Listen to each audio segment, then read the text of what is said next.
I don't care if you believe me, but my favorite cartoon was talking to me. I was just a kid, sitting cross-legged on the living room floor, the glow of the old boxy TV lighting up the dark room. A bowl of cereal was in my lap, soggy flakes sticking to the spoon, but I wasn't paying attention to that. My eyes were fixed on the screen, on the cartoon I had watched 100 times before. Only this time, it wasn't the same. The tape had been acting weird all morning. Static hissed across the screen before the opening theme started, the kind of fuzzy gray snow that made the hair on your arms prickle. Usually, you'd smack the side of the VCR or blow dust out of the tape, and it would clear up. But this time, the static lingered, like it didn't want to leave. When the theme finally kicked in, it was warped, slower, deeper. The cheerful music was there, but dragged down like someone had melted the sound into something heavier, darker. I remember glancing toward the kitchen, waiting for my mom to tell me to turn it off, but she didn't. The whole house was quiet, and it was just me and that screen. That's when it happened. The character, the one I had always loved, the silly cartoon hero who cracked jokes and pulled pranks, turned his head. Not toward the other characters, not toward the action. Toward me. His wide, animated eyes didn't blink. He stared straight through the glass of the TV and into me. And then he said my name. Not the name of some random kid, not a coincidence. My name? Perfectly clear. Like he had been rehearsing it, waiting for the moment I would be alone, waiting for the tape to warp just enough so he could finally get through. I dropped the spoon into the cereal bowl. Milk splashed across my pajamas, but I didn't move. I was frozen, heart thundering in my chest, ears buzzing with the hiss of the static. The cartoon kept playing like nothing was wrong, but I couldn't shake the feeling that something had shifted. That the show wasn't just a show anymore. You probably think I imagined it. Kids hear things, misinterpret things. But here's the part that still chills me. Even now I rewound the tape. I replayed the scene, and it happened again. The character looked at me and spoke my name. That was the first time my favorite cartoon spoke directly to me, but it wasn't the last. And if you grew up in the early 2000s, you probably watched this cartoon too. Maybe you had the same tapes stacked on your shelf. Maybe you still remember the theme song. But I guarantee you didn't see what I saw. Because what I saw wasn't meant for kids. And it sure as hell wasn't meant to be recorded. If you're anything like me, you probably remember what Saturday mornings used to feel like. Back before everything was streaming, back before you could just click and watch whatever you wanted on your phone. For us, Saturday mornings were sacred. I'd wake up earlier than I ever did for school, sometimes even before the sun came up, just so I wouldn't miss the lineup. My parents hated it.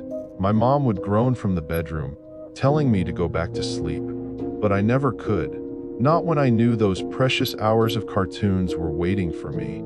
I'd pad across the carpet in my pajamas, grab the biggest bowl I could find, and fill it with whatever sugary cereal we had. Cocoa Puffs if I was lucky, or the generic kind if we were broke that week. Didn't matter. The ritual was the same: sit cross-legged in front of the TV, balance the bowl on my lap, and turn the dial. Or later, press the chunky plastic buttons on the remote until I landed on the channel. The colors would explode onto the screen, all exaggerated smiles and slapstick humor. The laugh tracks, the silly catchphrases, the commercials in between that made every toy look like a treasure you couldn't live without. For a kid, it felt safe, comforting, like the whole world could shrink down to milk, cartoons, and the glow of that buzzing TV set. And for the longest time, I thought that was all it was. I thought my favorite cartoon, the one I watched religiously, was just harmless fun. The kind of thing every kid at school quoted on the playground.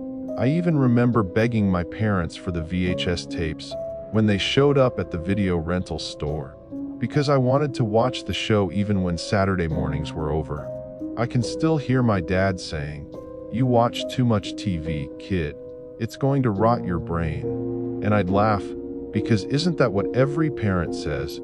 But now, looking back, I wonder if he knew something I didn't. Because here's the thing, when you're young, you don't notice the details. You don't see the shadows between the bright colors. You don't question why a character's eyes linger a little too long on the screen, or why the music sometimes warbles low and wrong, like something hidden underneath the surface. As a kid, it all felt normal. But looking back now, I realized the show wasn't meant for kids. Not in the way we thought. I've searched for those episodes as an adult. God knows I've tried. I've dug through forums, old fan sites, even shady archives. And it's strange, it's like the show has been scrubbed from the internet, like it was deliberately erased. You can find traces of it, people mentioning it in old threads, a screenshot here or there. But the actual tapes, the real episodes, the ones I remember so clearly, gone. And maybe that's for the best. Because if you'd seen what I saw, you'd understand why some things are better left buried. But back then, sitting on the floor in my pajamas with cereal milk dripping down my chin, I didn't know any of that. Back then, it was just another Saturday morning. Another episode of my favorite cartoon. And if I'd known what was coming next, I think I would have turned the TV off. But of course, I didn't. It started innocently enough. Just another morning, just another rerun of the cartoon I'd already memorized line by line. I knew the jokes before they landed. I mouthed the catchphrases along with the characters, and I laughed right on cue with the canned studio audience. It was routine, predictable, safe, at least. It should have been. The episode playing that morning was one I'd seen a dozen times.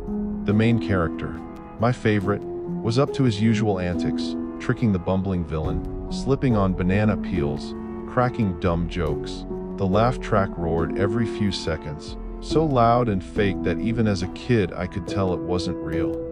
But then, in between the laughter, something changed. The character stopped mid-joke.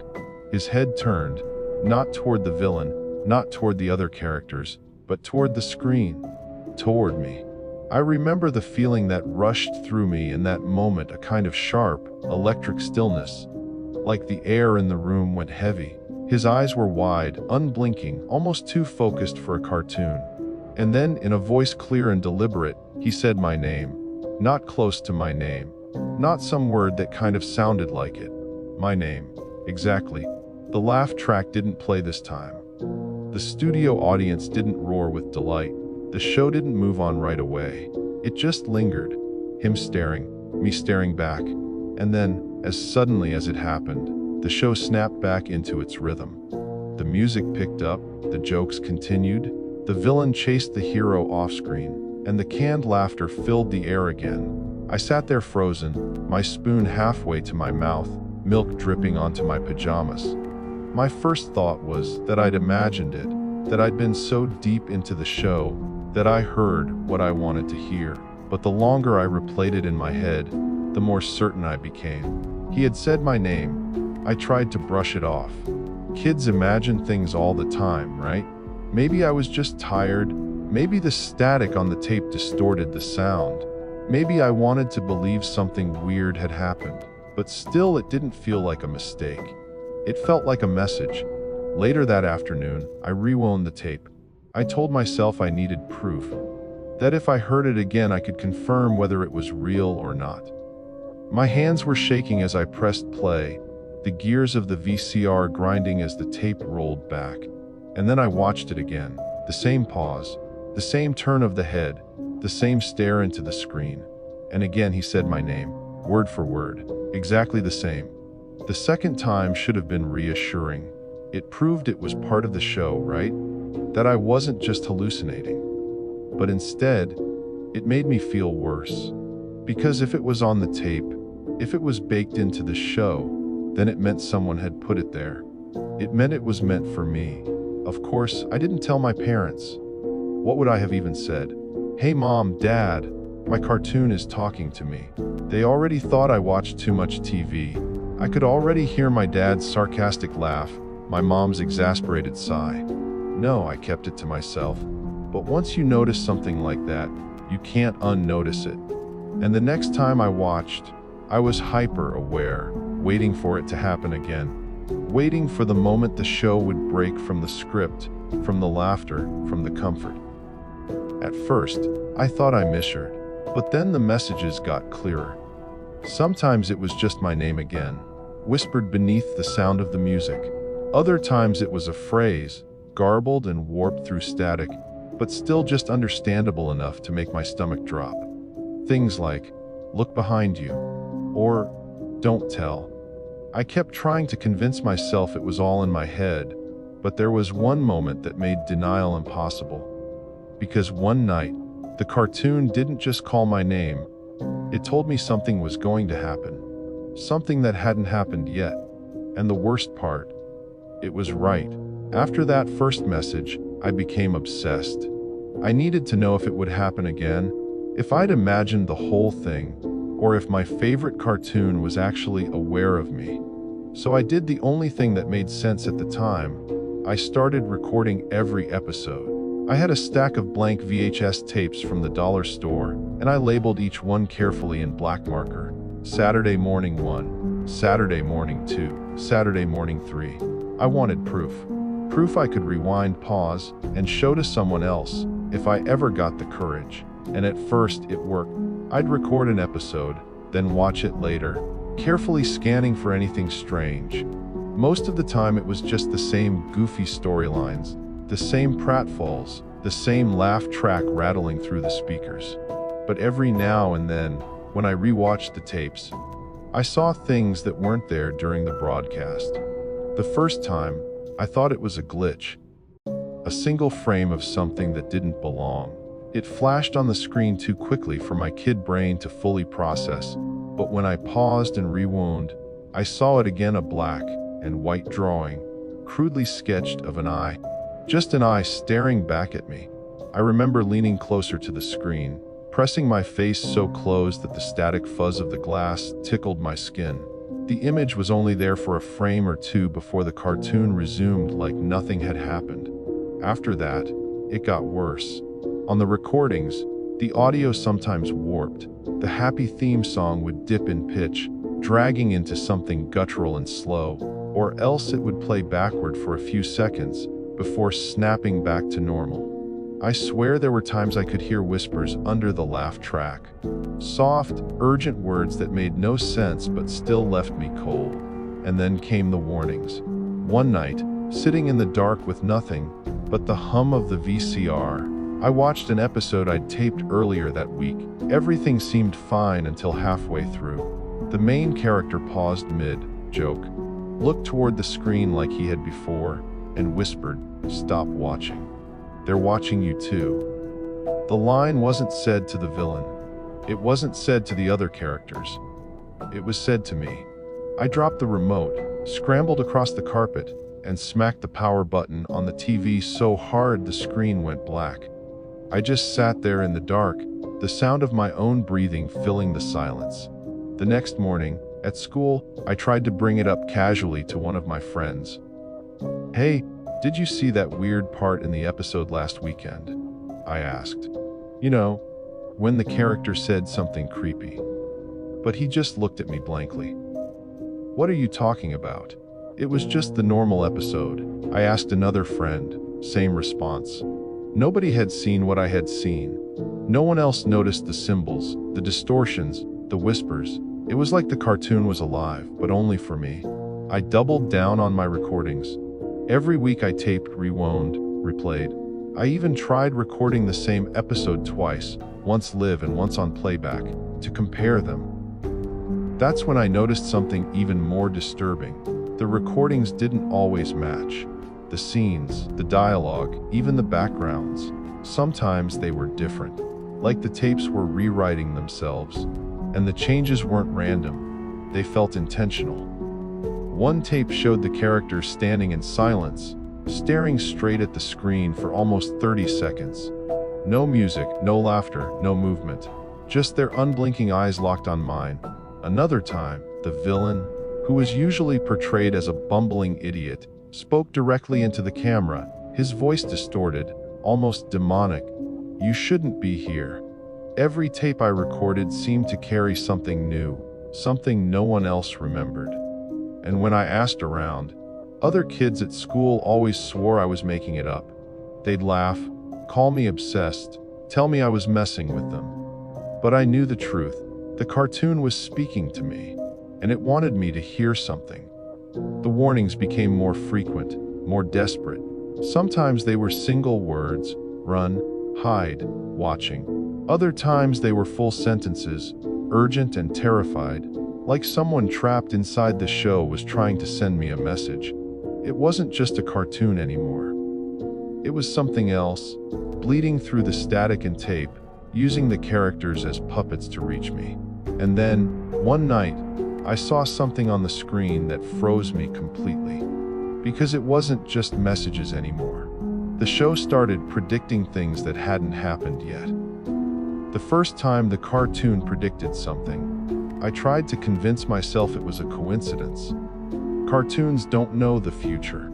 They don't reach out of the screen and rearrange your life. That's insane, right? But when the coincidences started piling up, it stopped feeling random. It started feeling intentional. It began small. One Saturday morning, I was sprawled out in front of the TV with my bowl of cereal, half asleep, when the main character tripped and fell. The scene was ordinary, a typical slapstick gag. But when he hit the ground, he clutched his arm and shouted, "Ouch! I think I broke it." The laugh track roared.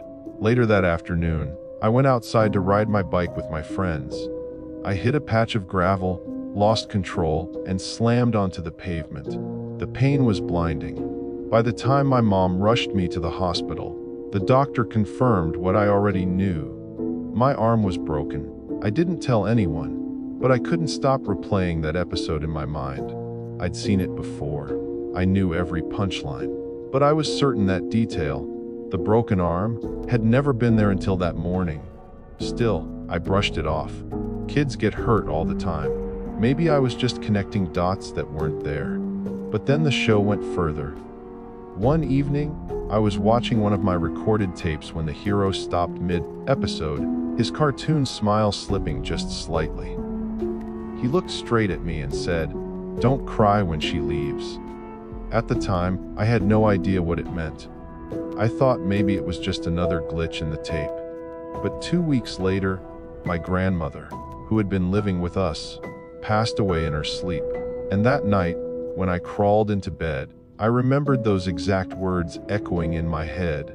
"Don't cry when she leaves." That's when I stopped thinking of it as a coincidence. I became paranoid.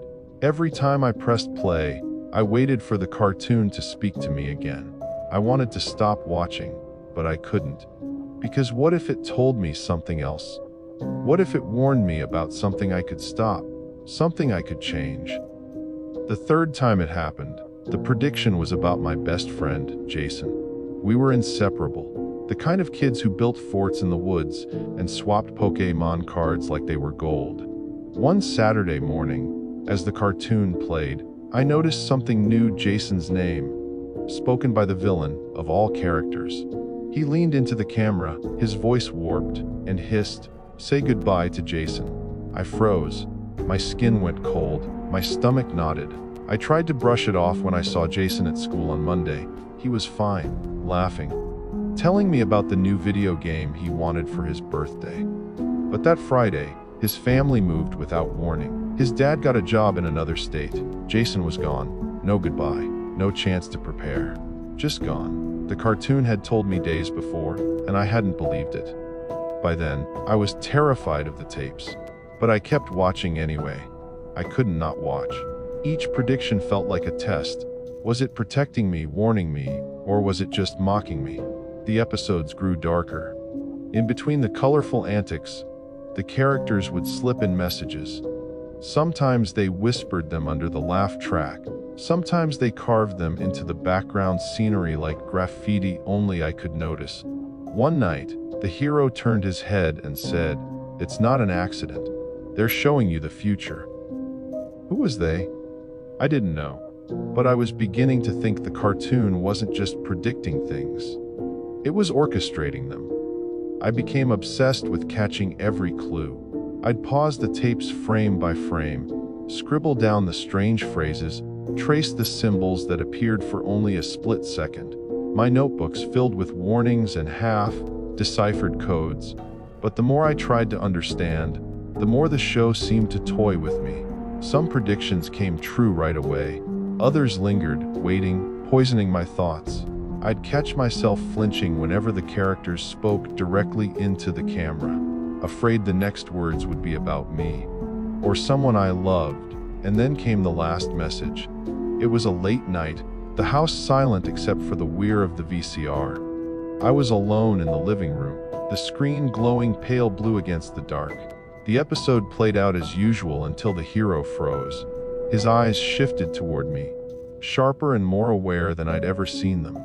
And in a low, deliberate voice, he said, "The next one isn't about you, it's about them." I sat there, heart hammering, staring at the screen.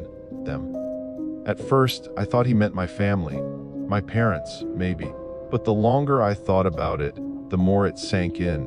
He wasn't talking about my family. He was talking about you. It started with a whisper on a forum I had stumbled across late one night. I wasn't looking for it. I wasn't even sure what was, but the threads were full of half-forgotten memories, screenshots, and cryptic warnings. The hidden episode exists. It's not for children. It's not for anyone. At first, I laughed it off. The idea of a lost episode didn't scare me. It intrigued me. I had chased enough weird corners of the internet to know that something like this might be a hoax. But the more I read, the more the stories matched what I had experienced. People describing the character turning to the screen, the strange messages, the distorted audio, even the fleeting symbols in the backgrounds. There was a single link buried under dozens of layers of posts, hidden behind warnings in bold letters.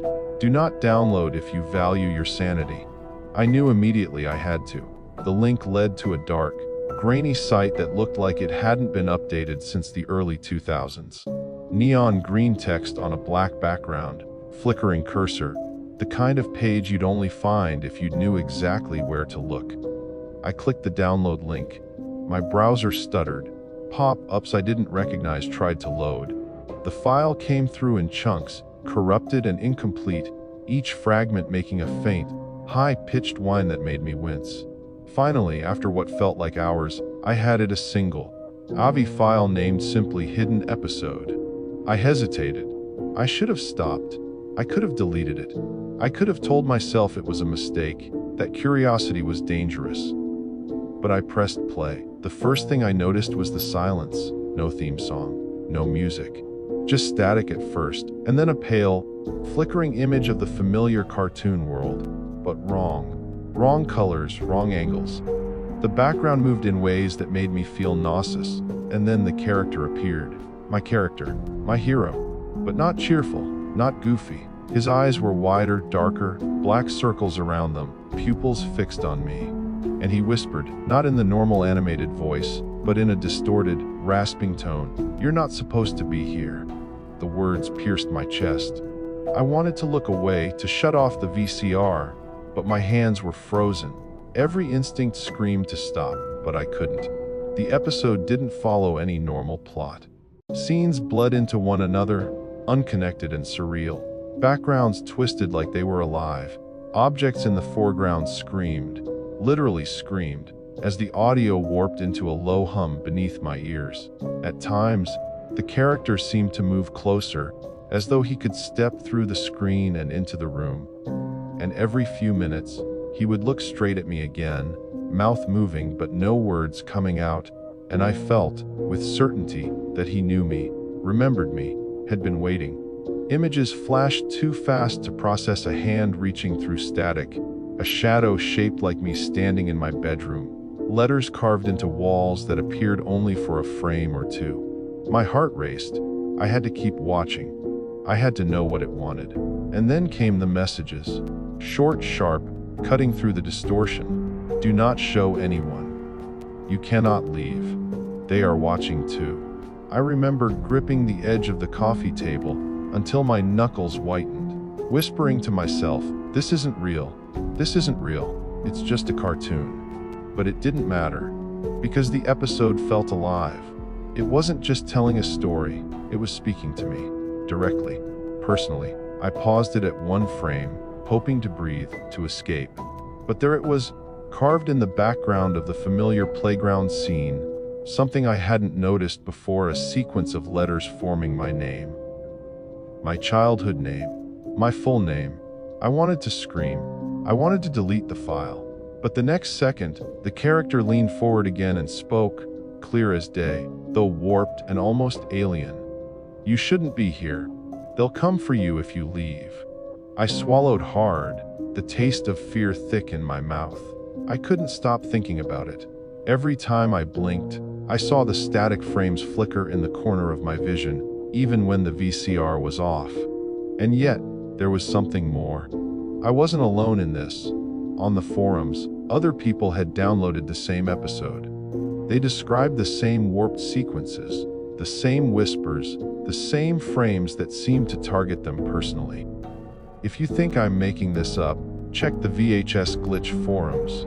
Some people remember it too. Some of them vanished afterward.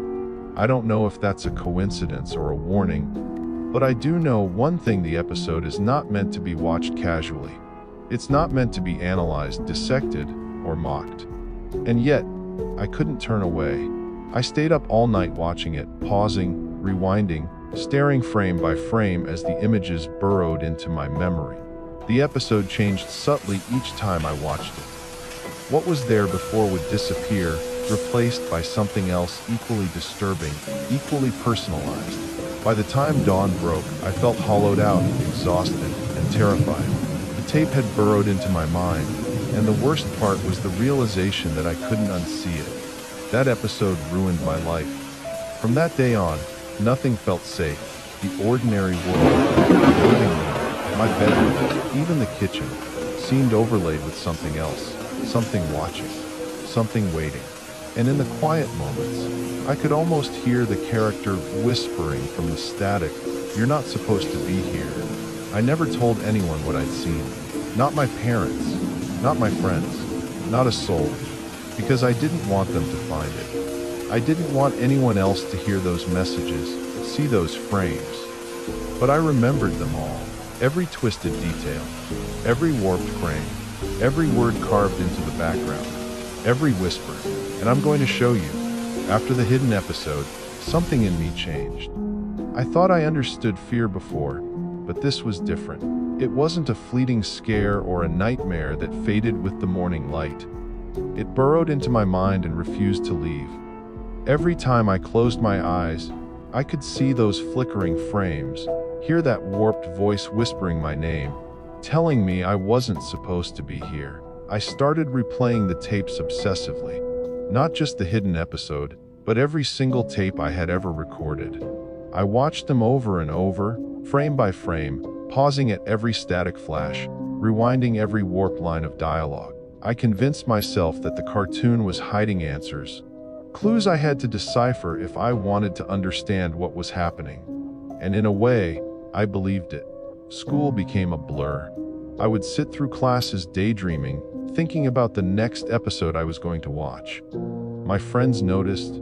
They asked why I looked so pale, why I kept spacing out mid-conversation. My parents noticed too, though they didn't ask questions. They just frowned, muttered about too much TV and too little sleep.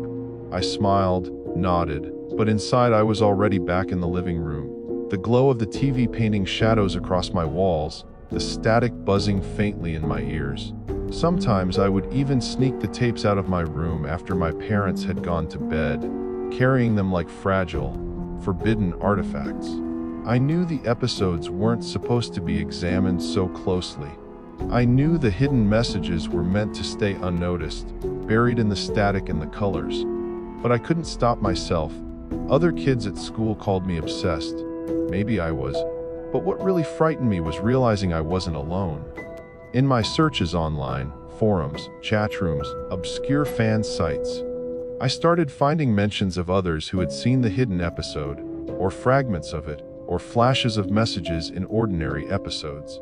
People who remembered the same warped lines, the same flickers of symbols, the same unsettling whispers that only they seemed to notice. There was a pattern, a conspiracy, maybe, or a network of memories that the cartoon seemed to tap into.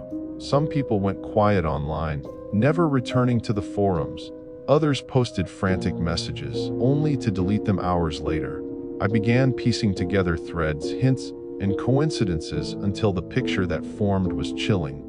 Whoever, or whatever, was behind the show wasn't just broadcasting a cartoon. They were communicating with children. They were feeding, watching, learning. I started talking to myself more, muttering aloud the things I saw in the frames, trying to make sense of it. My friends stopped calling me over to play video games. My parents stopped asking why I didn't eat lunch. I was alone, but I didn't care.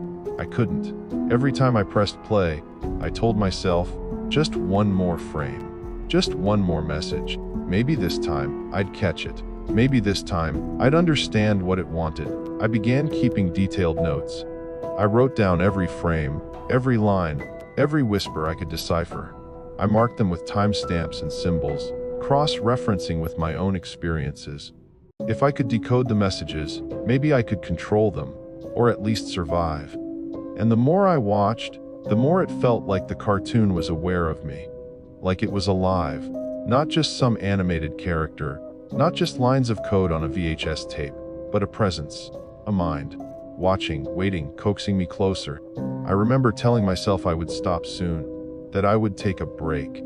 But even when I turned off the TV, I could feel the static lingering in the corners of my vision. I could hear the whispers in the hum of my computer, the flicker of the lights, the creak of the floorboards. The cartoon had found its way into my reality, and still, I couldn't stop. I'll show you what I found. Every warped frame, every whispered warning, every flicker of static that made my skin crawl.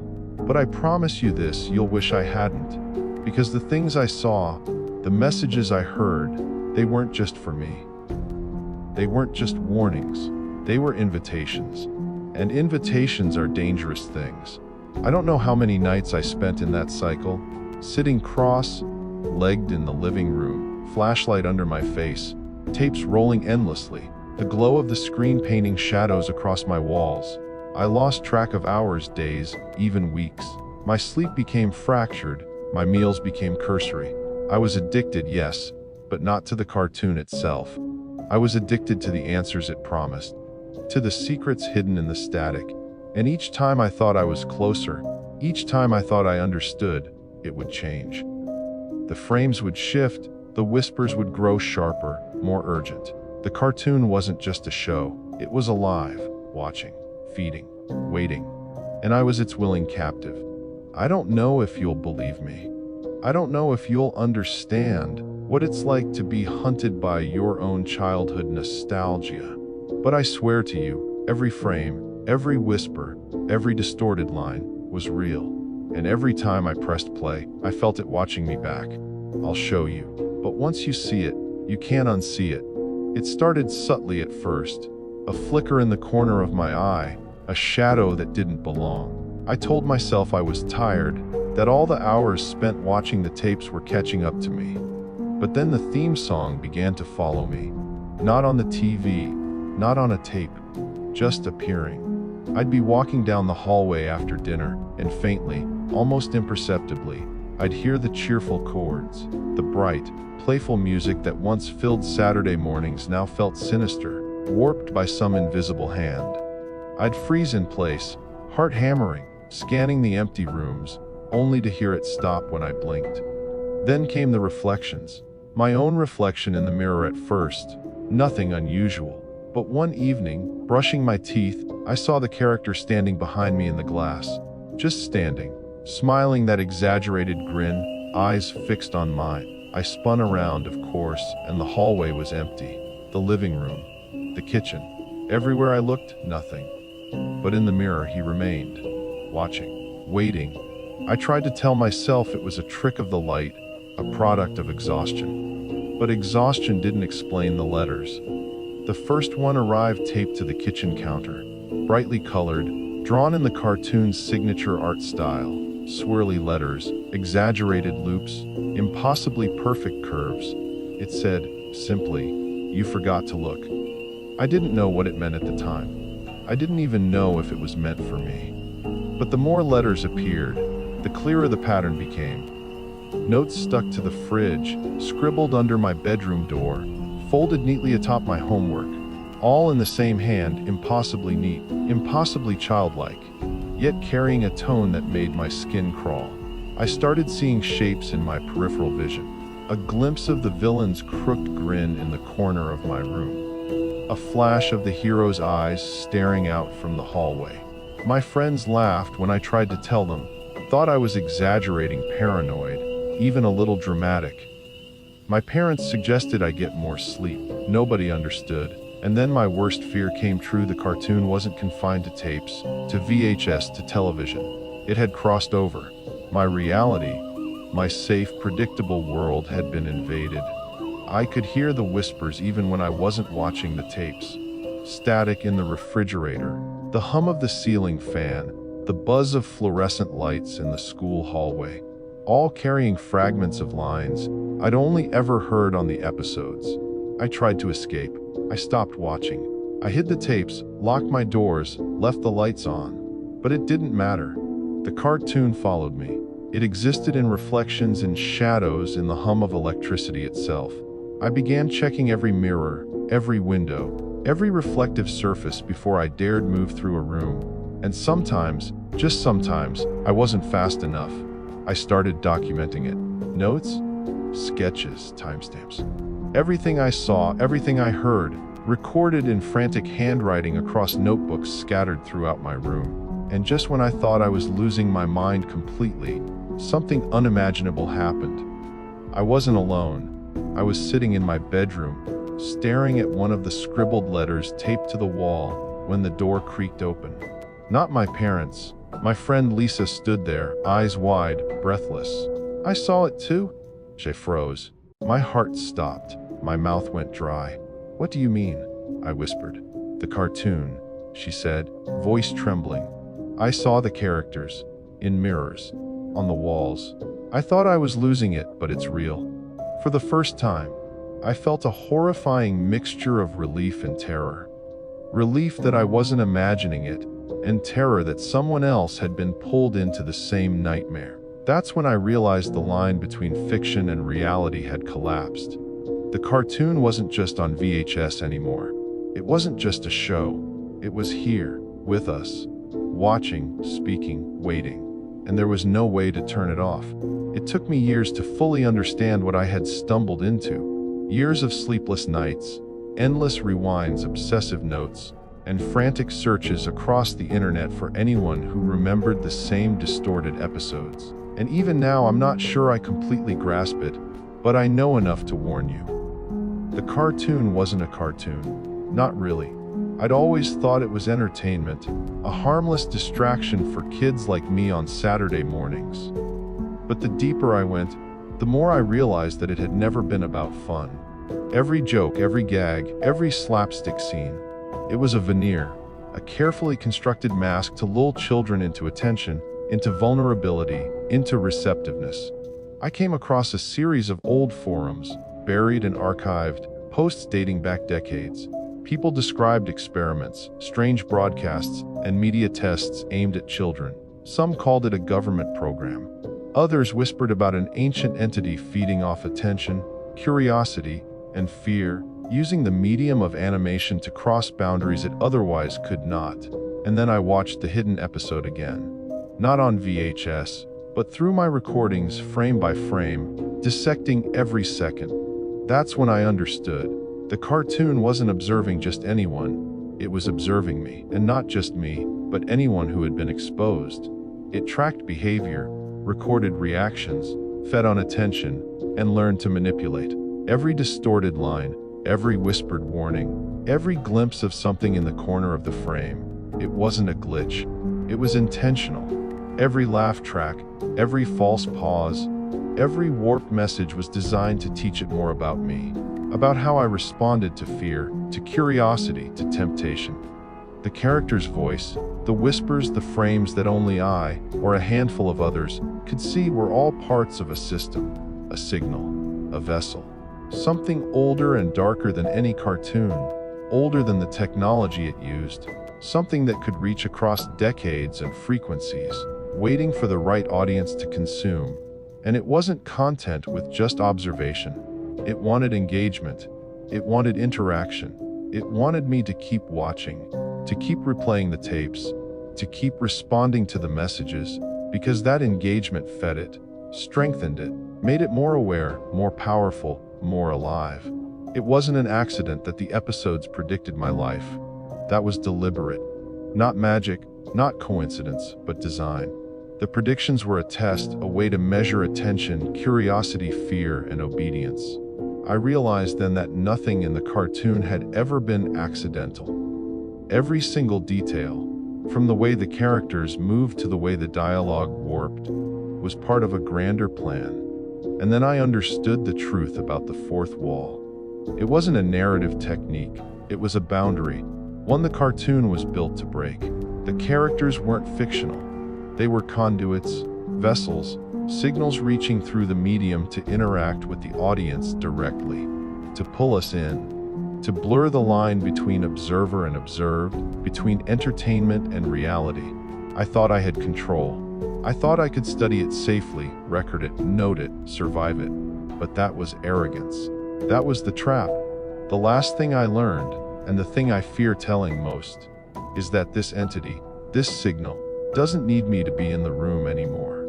It only needs you to listen, to hear me recount this story, because attention is its currency, awareness is its gateway, curiosity is its invitation. If you're hearing this, it's already watching you too. Every flicker in your corner of vision, every shadow just out of reach, every faint static hum in the background, that's not coincidence. That's it, learning you, waiting for engagement. And unlike me, you haven't built resistance. You haven't learned its patterns yet. You're still raw, still curious, still vulnerable. It doesn't care that you're young or old, asleep or awake, attentive or distracted. All that matters is that you're watching, that you respond, that you let it in. I can't make it stop for you. I can't shield you the way I tried to shield myself. I can only tell you this: don't ignore the signs. Don't underestimate the frames that flicker too quickly for you to see. Don't laugh off the whispers you can barely hear. And above all, don't press play on what you shouldn't have access to. Because once you do, once you invite it, there's no turning back. And remember, even now, as you listen, as you read, it's learning, watching, waiting, testing. You're part of it now, whether you know it or not. So keep your distance. Watch your reflections, listen to the static, and never ever assume a cartoon is just a cartoon, because it was never meant to be. I wish I could say that telling this story ends it, that sharing my experience, laying out every warped frame, every whispered warning, would free me from it. But it doesn't. In fact, it spreads. The more you listen, the more aware you become, the more likely it is to find you. So I'm warning you. And I'm daring you at the same time. Do not look up the show. Do not search for clips online. Do not dig through dusty VHS tapes in the back of your closet. Check your old tapes, sure. But if you see static before the theme song, don't watch. Do not press play. Close the cover, rewind it, and leave it alone. But I know you will. I know curiosity will win. You'll whisper to yourself, it's just a cartoon. It can't be real. And then you'll find yourself searching, clicking, downloading, watching, because that's what it wants. Every time a person discovers it, every time a curious mind presses play, it grows, it learns, it reaches further. Comment if you remember this show. Maybe I'm not alone. Maybe there are others who saw it in the corners of their childhood bedrooms, hiding in plain sight. Maybe we can compare notes, trade warnings, try to make sense of it together. But know this: every word you read, every frame you remember, every detail you whisper to a friend or leave in a comment, it spreads it further. It's how it survives. I've spent years trying to understand it, trying to survive it, and yet here I am, speaking directly to you. Because now, through this story, it has reached you too. The static, the whispers, the messages, they're no longer confined to old VHS tapes. They travel through attention, through curiosity, through storytelling itself. So be careful. Watch your reflections. Listen to the hum of your electronics. Notice the shadows where they shouldn't be. And if you find yourself compelled to search, to click to play, remember what I've told you. You are not just a viewer. You are now part of it. And maybe that's the scariest part of all, because someday someone else will find you. And when they do, they'll tell their story, and it will spread again. Check your old VHS tapes. If you see static before the theme song, don't watch.